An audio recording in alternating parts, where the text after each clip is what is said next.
Welcome to Dateline SAU, your source for the latest news and sports from St. Ambrose University. I'm Ryan Sandness. And I'm Terry Koob. Getting vaccinated hasn't been an easy process for some, but the Scott County Health Department and St. Ambrose University are making sure anyone on campus who wants to get vaccinated can. Dateline SAU's Kyle Alexander has the story. With more doses of the vaccine rolling in, the Scott County Health Department wants to make sure that it is accessible to all age groups and communities. In order to do so, they hosted a vaccine clinic at St. Ambrose University's Wellness and Recreation Center. We are seeing those cases in that younger population. We're seeing cases in the 20s through 40. Those are the populations that we're seeing a lot of cases in now. With the semester coming to an end and college students returning home for the summer, the Scott County Health Department wants to make sure students are getting vaccinated.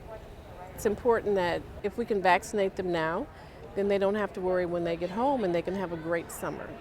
It will not only help flatten the spread and make their homes safer when they return, it will make the Quad Cities community safer as well. The more people that get vaccinated, the safer we are and the sooner we can get back to normal. With the vaccine not always being available and limited in some places in the world, students, staff, faculty, and members of the community want to jump at the chance to get vaccinated that they might not always have. I felt it was important to come get vaccinated today just because it'll help with the herd immunity of the whole community, and it'll make getting everything back open again easier. And that's, I think at the end of the day, that's what everybody wants. So I just wanted to do my part and help. Kyle Alexander, Dateline SAU. Students, faculty, and staff were all able to participate in Tuesday's clinic. Those who attended got the one-dose Johnson and Johnson vaccine. St. Ambrose students are eager to get back to normal following vaccinations. Dateline SAU's Chase Calderwood tells us how some students are taking matters into their own hands. One student has started a petition hoping to get back to our normal pre-COVID routine next fall. Basically, I created this petition because as a student body, I've talked to a lot of my friends and a lot of people that I've seen around, and basically I just think the quality of life has gone down here at St. Ambrose. We feel that with what the CDC's been saying and with people going home, there's going to be a lot more vaccinations. A lot of people have had it, and we just feel a lot safer this year than we did last year. Many say that they support this idea and like that this issue has brought out a sense of unity amongst people on campus. I think it's a great idea that students are speaking out on the issue and wanting to have campus life a little bit back to normal. And I think that if we get enough students and professors, that we could potentially make a difference next year. I think that going back to school for our normal routine will work out really well, but I still support online classes for people that have a lot of credits. Chase Calderwood, Dateline SAU. Students pushing this petition hope it will be considered by those in charge of making COVID-related decisions. Here at St. Ambrose, just this week, the university did amend some COVID guidelines. Anyone who is fully vaccinated is no longer required to wear masks outdoors when they are alone or with a small group of colleagues, close friends, or members of their same household. Masks are still required at large outdoor gatherings and inside university buildings. Due to COVID-19, it's been more than a year since 3 vocal music ensembles had the opportunity to perform before a live audience. That all changed over the weekend.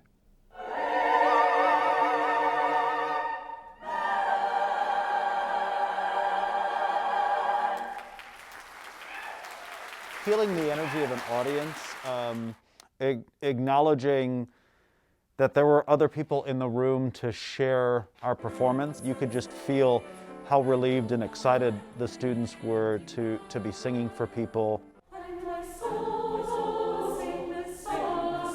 For this entire year, all of our students hadn't been performing live for people. So I think everybody really appreciated it, but the seniors, it was great to give them an opportunity to sing once before they graduated.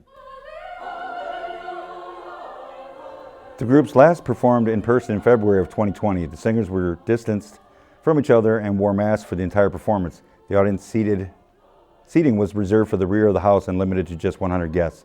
The entire concert lasted less than an hour. Last weekend was also a food truck fest. The event was hosted by the St. Ambrose Campus Activities Board. Local food trucks set up shop on campus from 9 p.m. till midnight. Students could choose between grilled cheese, tacos, cookies, and more. More than 500 took advantage of this tasty event. Those who participated said it was a fun night of good food and friendship ahead of end of the semester stress. This week was the final week of classes at St. Ambrose. Some students weren't able to be on campus. The St. Ambrose men's lacrosse team is on the road in Georgia after finishing the regular season with a team-best 13-3 record.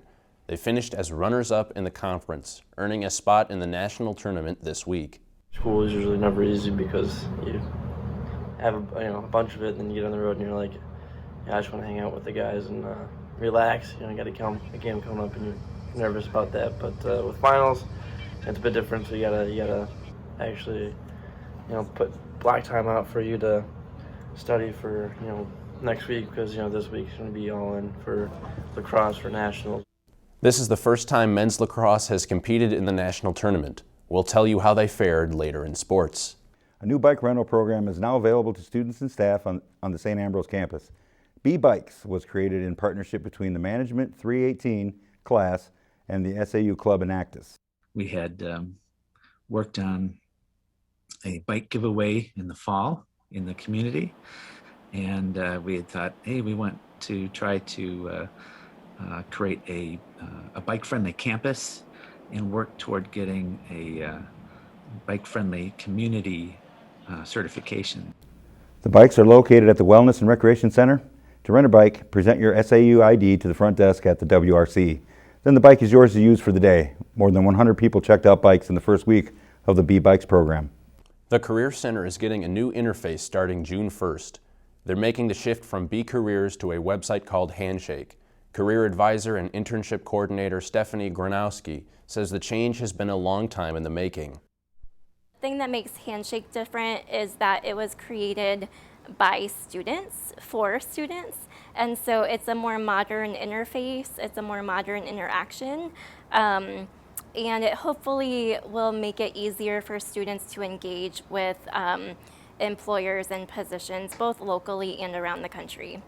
The St. Ambrose Career Center has used the B-Careers interface for 13 years. With Handshake, students will be able to use their student ID and password instead of creating separate credentials with B-Careers.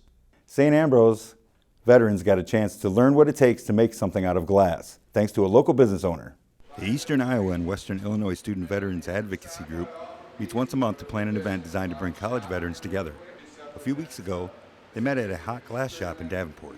So Joel Reiser from Hot Glass invited a group of student veterans down here. I'm not really that artistic of a guy. It seems like you got to be quite an artist looking around the room here to be a hot glass blower.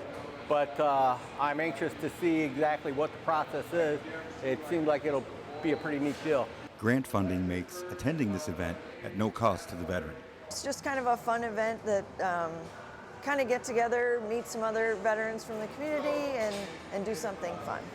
Veterans received class instruction and then worked together on something creative.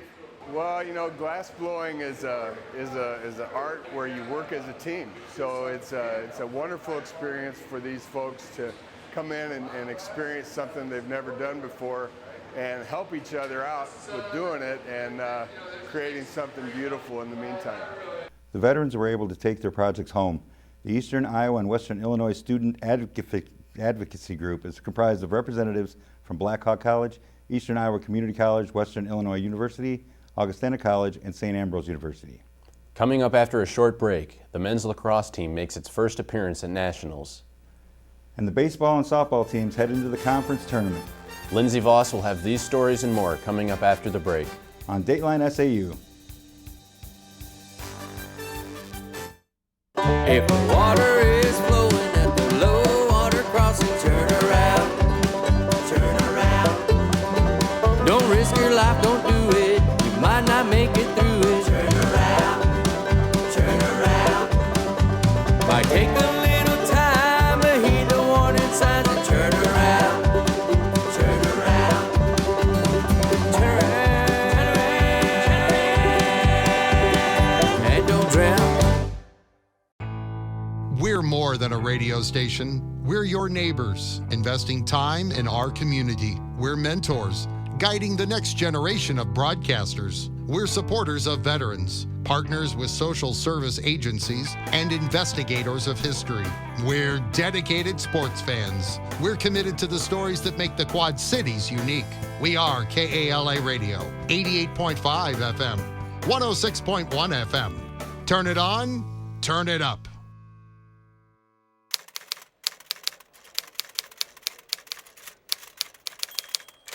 Right away, once I got to Ambrose, I was involved. I was on the newspaper. I was working in the broadcasting with the Ambrose television and news production. And through all of those different experiences, I really learned a lot about myself, and I really learned all kinds of skills that I still use today. And I'm really excited and proud that I still use all those skills today, and most of that foundational knowledge came from Ambrose in those classes.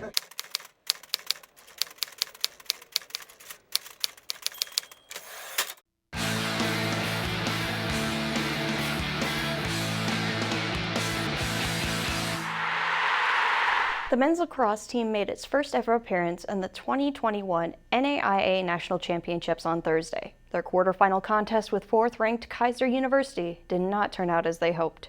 After enjoying the 2-goal lead at the half, the fifth-ranked Bees could not hold on and lost to the Seahawks 12-7. 4 Bees scored in the contest, with Michael Chakrin and Cole Danner having 2 goals each. The Bees end a fine season with a 13-4 record. The women's golf team wrapped up its season with a third-place finish at the Augustana Viking Invitational. Maitland Sanders finished 5th, followed by teammate Becky Meals in 6th. The SAU B team took 6th place in a 7-team field. The intercollegiate singles and team championships are underway for the St. Ambrose men and women's bowling teams. Sophomore Jordan Monens has made it to the singles semifinal for the men, which will be played tomorrow, May 8th. You can stream it live this weekend on bowltv.com. The St. Ambrose baseball team has had a great season, finishing 2nd in the Chicagoland Collegiate Athletic Conference. After winning 8 in a row, the Bees dropped their final 3 games of the regular season at Indiana South Bend, including a 14-6 defeat in the regular season finale. The team will now enter the conference tournament as the number 2 seed. The softball team split a doubleheader at St. Francis, Illinois last weekend. The Bees used a big 6-run 4th inning in Game 1 to knock off the ranked Saints. St. Francis held off a Bee comeback in the second game to secure the win. The Bees then made quick work out of the Lincoln College in the first round of the CCAC tournament Thursday. Logan Friedrichs enjoyed a 2-for-3 day with a 3-run triple.